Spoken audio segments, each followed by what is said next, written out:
Chapter 131. The pre-made traps were typically not something that Nate liked to use. They worked just fine, but they weren't as strong as the ones he made from scratch. As traps meant for skeletons though, he felt they would suffice, and if not, then that was something he could fix later. He was in his avatar sitting on the first floor of the first dungeon, when he felt the change come over the place. As if in confirmation of what he had already suspected, a notification appeared before his eyes. The yearly event Samhain has begun. At this time, the veil between all worlds is at its thinnest. He peered over at Aura and lightly poked her nose. "Are you going to cross back over and try to find more of your family? Want me to come with you?" She hesitated, the idea seeming to really appeal to her. Finally, she shook her head in the negative.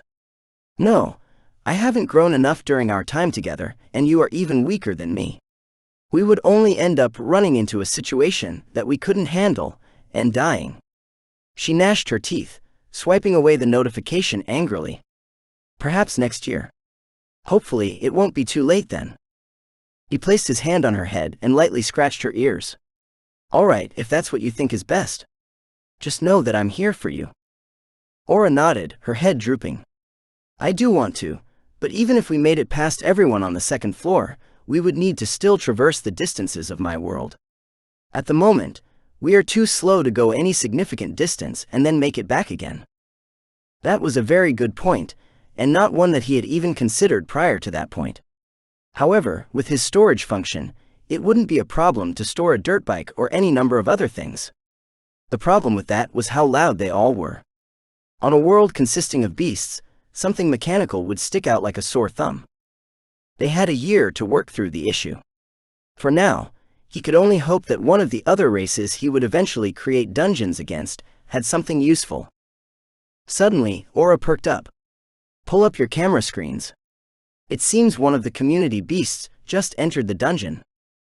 The beast in question was a flying squirrel that had paused just inside the doors of the dungeon. It bowed its head and began to squeak.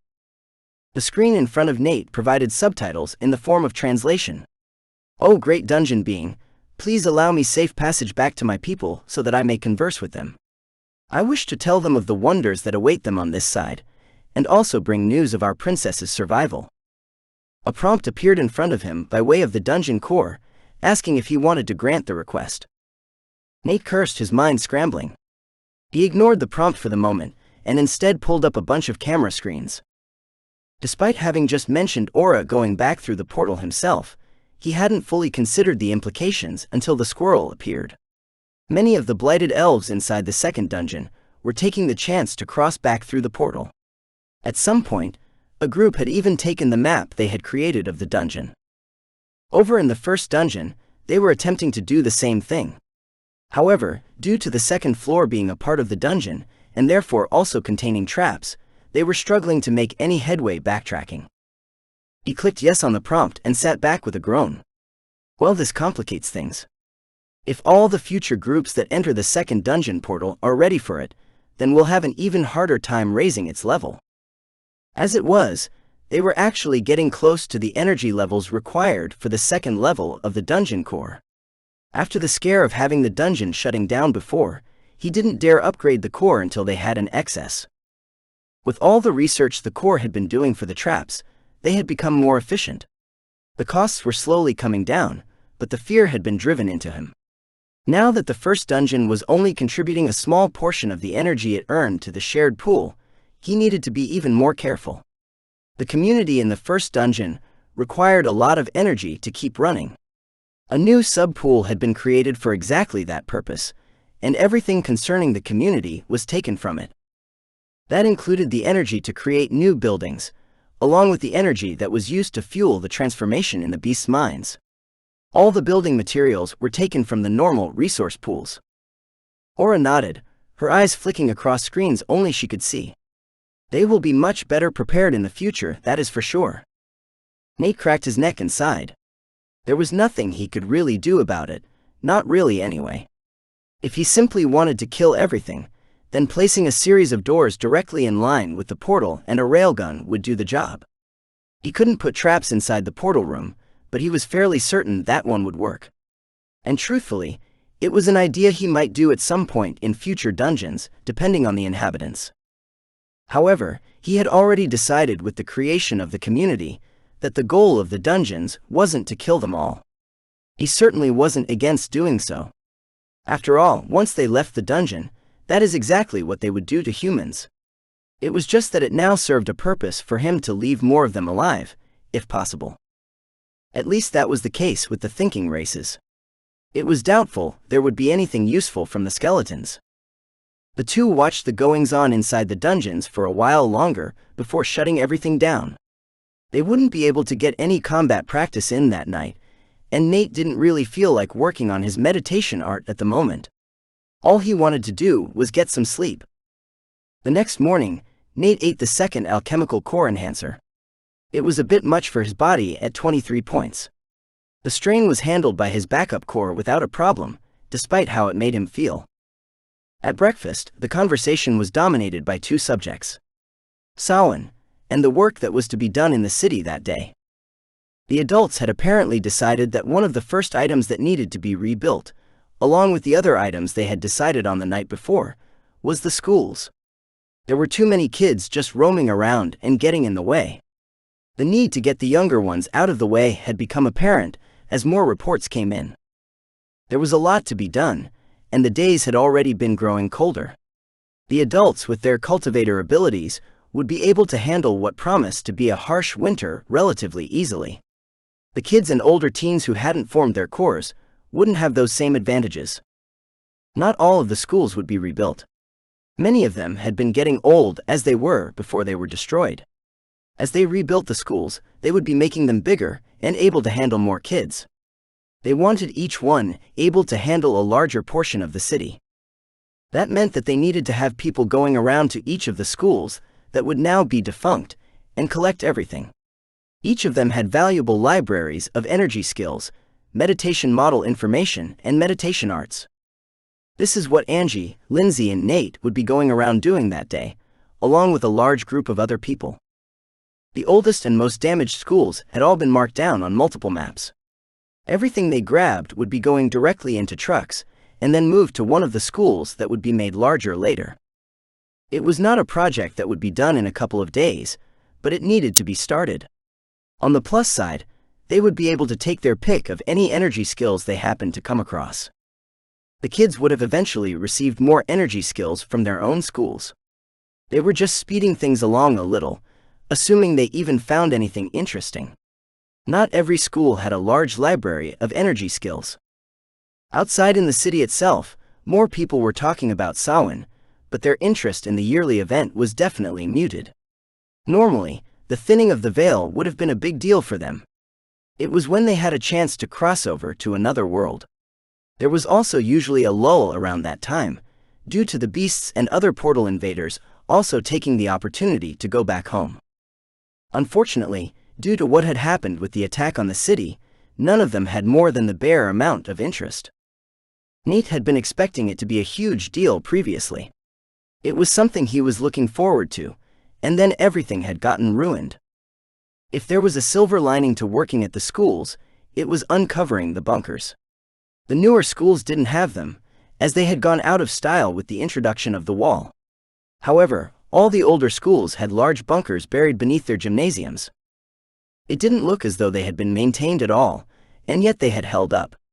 Each of them was full of families and teachers. Finding the additional survivors was a huge event, and more people were promptly called in for each of the old schools throughout the city. Finding temporary housing for all of them was a struggle, but that would be a problem for weeks to come. At least food wasn't an issue yet. There were multiple beast body processing centers, and despite some of them having been destroyed, the remaining ones were able to keep up with the demand. The three teenagers and Aura were absolutely filthy when they finally dragged themselves back to the estate. Night had fallen hours ago, but they had gotten caught up in uncovering the bunkers. They all but collapsed on the couches after entering the house. It had been another physically and emotionally exhausting day for them. Uncovering the doors to the bunkers and helping all those people had helped to push aside the memories of all the bodies they had found the day before. Right now they were all starving, but they didn't really feel like moving either. A while later, Nate finally dragged himself into a shower, and then into the comforting embrace of his bed. A few minutes later, Aura joined him. She had been subjected to Lindsay somewhat forcefully absconding with her to a larger, more luxurious shower. "Traitor," she muttered before sinking into his chest. "Oh hush, you know you like the attention. Besides, my shower wouldn't have been big enough to clean you properly." He yawned, barely managing to keep his eyes open long enough to open the menu. His finger fell to the bed before making it farther than that, soft snores filling the room. The third dungeon would be finished that night. However, his inspection of it would need to wait until morning. Book 2 end. Chapter 132. Nate stood atop the wall, looking back over the city. They had made a lot of progress in the last 8 months. After the other somewhat close cities had started sending in aid and other support, things had really started to take off. That didn't mean they had forgiven the ones directly involved with causing the beast wave. Once word had gotten back to the rest of the people in those particular cities, it didn't take long for those responsible to be ousted. Very few of the common cultivators agreed with any decision that resulted in the destruction of a city. The cultivators who had chosen to follow orders, willingly or not, wisely chose to keep their mouths shut. Regardless, looking out over the city revealed a different sight from the one a year before. They hadn't rebuilt it in the same way that it had been originally, but instead had attempted to improve it. Unfortunately, that meant that most regular houses had been demolished. They were either being replaced with duplexes or full one-apartment complexes. Underneath each of the apartment buildings, a bunker was put in place as well. They might never see any use. Everyone hoped they wouldn't, but they had seen how effective the ones at the schools had been. The reveal of the bunkers had changed their plans with regard to the schools as well. They had decided to keep the number the same because of them. More cultivators with an affinity for Earth meant that a lot of items moved quickly, despite the cold. Of course, he wasn't stupid enough to believe that they were doing all of this simply because they were feeling guilty. No, they wanted access to the community outside the dungeon, which had truly begun to show its worth. The flying squirrel that had gone back to its world had done some good, as more and more path-trained beasts requested access to the community. Now that he owned the portal, Nate had eventually lowered the difficulty of the traps, so that more beasts could begin entering the first floor and exiting the dungeon. The number of paths and shops they had spread throughout the community had skyrocketed, along with the size of its clearing. In the beginning, the clearing had a radius of 150 feet from the dungeon in the center to the walls at the edge. Now it was closer to 500 feet. Much had happened in the last 8 months, both to the city and him.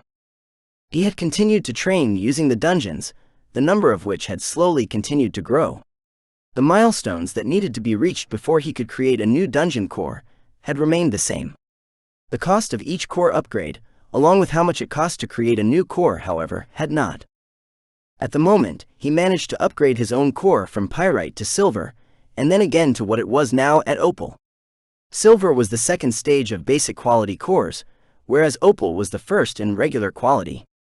Each upgrade had felt incredible, though his progress had slowed significantly after he finished that second batch of alchemical core enhancement items. It was still there thanks to his backup core, it just wasn't coming as rapidly. Having had his energy compressed so many times, made the amount of chi he possessed closer to what was normal. Finally, he wasn't depending on what his backup core held all the time, just so he would be exhausted immediately. Along with the increase in his core quality, was the overall growth of his cultivation realm. He had also come to learn a few things about how it all worked for him, and what made him different. The status sheet that always appeared on the left-hand side of his wrist computer screen had always shown his various attributes. Yet they had never meant much to him. Sure, he could feel himself getting healthier, faster, and stronger, but the numbers themselves didn't seem to correlate with the actual increase. Early on, he had tried to figure out if there was any link between the numbers and his actual abilities. At first, that seemed to be the case. However, that theory faded and vanished as the numbers continued to grow higher, but he couldn't suddenly bench press a car. Instead, all they seemed to be was a marker of sorts. A system that let him know where his gains were being consolidated towards, and they were always reset with each realm upgrade. That was another thing. The plus sign he had grown used to seeing beside his constitution for so long had finally vanished as well. It had given him a 7-point bonus when he finally increased his realm, giving him a head start on that particular attribute. All he needed to go to the next realm was a score of 100 in energy, and then he could choose to move up a realm or hold off for a while. Maxing out the other attributes would make him stronger overall, but it wasn't needed. That didn't mean he wasn't going to try and max out those numbers every time, regardless. At least now that he knew. Just staring at the odd number next to his speed was a constant annoying tickle at his brain. Nate's mother found him standing there a while later, Aura by his side. "Are you ready for this?" she asked her son, joining him and staring out over the partially rebuilt city. He shook his head, a flicker of unease entering his chest. "No, not really. I know you and Dad will be safe here once I leave. Your business has taken off, and you have employees, not to mention you have also become friends with the Crichtons, Travers, George and Claire. Despite that, it just doesn't feel right to leave you both behind." Spending the last year with them had been a balm to his soul in many ways. He still found himself having the occasional problem with night terrors, but by and large, those had stopped. She placed her hand on his shoulder and pulled him close, bringing his larger frame in for a hug. "As you said, we won't be alone, and you won't be either. You'll have Aura and the girls with you and Anna for at least part of the journey." He snorted at that. The past few months had opened his eyes to many things about the sadistic trainer. Namely, that she did not have it as together as she liked to project or have everyone believe. However, having her as a chaperone for the first little bit had been an understandable condition by the various parents involved. Originally, it had only been him and Aura who were going to leave and explore the burgeoning dungeon sites. He had been working to fill out his physical map and wanted to find out what all the different smaller dimensional zones were. They didn't seem to be regular incursion areas, and yet they still appeared on his dungeon creation map. There had to be something there, and he wanted to know what before selected one, and wasted what had become an increasingly expensive creation. The first couple of new cores had been cheap enough that he had initially barely noticed the cost, especially once the shared resource pool came into play. That changed when he created the fourth dungeon, as by that point, the costs associated with the creation of the cores had finally begun to reveal themselves. It wasn't much back then, but every dungeon core he made got a little more expensive. It was a good thing that he had so many of them by this point. There were a few that weren't huge earners, such as the second dungeon with the blighted elves, which had mostly gone unused since Samhain. Every once in a while, a party of cultivators would appear in it, or some blighted elves would come through the portal, but that was it. They had taken the chance to mark it as off-limits for their people. Meanwhile, the first dungeon was only contributing a small amount to the shared pool, as the rest of it was going to the upkeep of the community. By and large, however, the vast majority of the dungeons were doing well. He was rather disappointed that the only ones he had managed to close since the first belonged to things he couldn't form communities around, though. Not to mention that for whatever reason there was an abnormal number of dimensional zones, at least in his opinion, that led to annoying places. He had created several dungeons for kobolds, ants, rats, and one particularly terrifying dungeon that he refused to enter, which housed giant earwigs. He had come uncomfortably close to losing that last dungeon at one point as well. Nate really did not like earwigs. Most people professed to hating spiders or cockroaches, while he hated earwigs. They were unnatural and gross. All of it had helped to shape the way he approached dungeons the last few months, including the 8 portals that he had closed as soon as they had been conquered. The skeleton and zombie dungeons had been relatively easy portals for him, and also indicative of something else he hadn't understood up to that point. Most dimensional zones were actually limited to one species. The portal would appear inside the claimed territory of a specific species, and they alone would make use of it. It was only when the portal appeared in public places, contested lands, or otherwise shared locations that multiple species got involved. That is what had happened on Aura's world. The portal there had appeared just outside of their capital, and there had been no hiding it. Since then, most of the dungeons he had created had belonged to one single species. He had to admit it was more boring that way. Only needing to plan out traps for rats, or whatever the current enemy was lacked a certain freedom he had enjoyed in the first 2 dungeons. It wasn't entirely terrible, as these single-species dimensional zones tended to have stronger and therefore smarter enemies. That at least offered up some variety. Not much, but some. Aura pulled at his hand with her mouth, her sharp teeth never piercing his skin. She was always careful to never draw blood with her mouth, understanding just how strong her jaws and sharp teeth could be. "Come on," she sent to him, pulling him toward his waiting mother. "Everyone is waiting for us at the house, and I'm getting hungry." He rolled his eyes, allowing himself to be pulled along. That was just an excuse, and they both knew it. What she really wanted was to be pampered by Lisa Travers, Lindsay's mom. It had taken some time for the woman to give in to her urges, but eventually, she had pounced on Aura with a vengeance. The kitsune had hidden from her for a month straight afterward. Now, she absolutely loved the treatment she got from her and Lindsay. A short time later, they arrived at the Crichton estate, where everyone was waiting to get the party started. In the morning, the kids, Aura and Anna, would all be leaving to go on their own adventure. How could they not let them all go, with a party of close friends and family? Gifts had even been prepared for them, mainly in the form of healing pills. Something that the beast alchemists who lived in the community outside the first dungeon were remarkably adept at making. Neat had always sort of assumed that was the case, considering how many he received from the dungeon when he was practicing there. George and Claire were there as well. Ostensibly, they were still taking things slow. If anyone took a second to actually look and watch them, they would see that the two were never far from each other outside of working hours. They would also notice the layer of dust that had begun to collect in the apartment Claire was renting. Still, no one said anything, content to let them maintain their illusion of privacy. Most were simply glad that George was happier than he had been in a long time. The older gentleman hugged Nate as he walked in, slipping a piece of paper into his palm as he did so. "Take a look at that later, but you might want to add heading to Arizona onto your list of stops," he whispered with a wink.